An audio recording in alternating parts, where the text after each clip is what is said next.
Pacific herring are little but mighty and are very important forage fish in the Salish Sea. The survival of this fish population is connected to everything in this region, from people to whales. Forage fish are small, schooling fish that larger animals feed on, including marine mammals, seabirds, salmon and other fish, and humans. They are a protein-rich, nutritious food source, not just for wildlife, but for people too. The Washington Department of Fish and Wildlife is also here today for their annual herring spawn surveys. Researchers collect data on spawning events across the state and use it to estimate herring population sizes and trends. This is important work because the more information and data we collect on these critical species, the more we can focus conservation and protection efforts. So we're estimating on each of these samples. I'm going to show the cheat sheet. So we have a photograph that gives us a guideline for egg densities. And it's all interesting. It's all on eelgrass because it was made years ago. We probably need to upgrade that to what sargassum looks like. So that's what we're saying. We're saying medium or light, very light. And that's what you're recording, all that kind of stuff? Exactly. Yeah, so I'm just calling off the different vegetation types. Here we have a Gardiella, that's the stringy red. We have sargassum that's attached to the rock.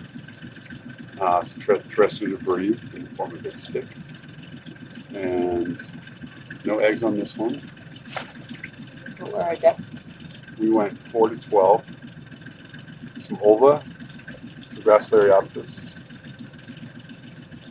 trifecta. And that's it. Here in Washington State, fisheries for herring have been closed since stocks began to plummet in the early 1980s. Up in British Columbia, herring fisheries continue. Despite the currently depressed numbers of herring, biologists do not think that herring in the Salish Sea are past the point of no return. There is still hope. There are many challenges facing herring, from shoreline developments like docks and boat anchoring that impact spawning habitat, to predation by increasing populations of marine mammals. Herring eggs and larvae are also affected by water pollution, egg predation by ducks, and climate change. How can we help? Protecting and restoring eelgrass meadows and kelp beds used for spawning and nursery habitat is important. We can do this by limiting shoreline modifications by using marinas or buoys instead of building docks or anchoring, building rain gardens for stormwater runoff, eliminating pesticide and fertilizer usage on lawns, and more. These are just some of the little changes we can make to reduce the pressure on herring habitat that can make a big difference. Support this comeback that is needed to support people, culture, and wildlife across the region by learning more, asking questions, and staying engaged. For more information, please visit sanjuans.org.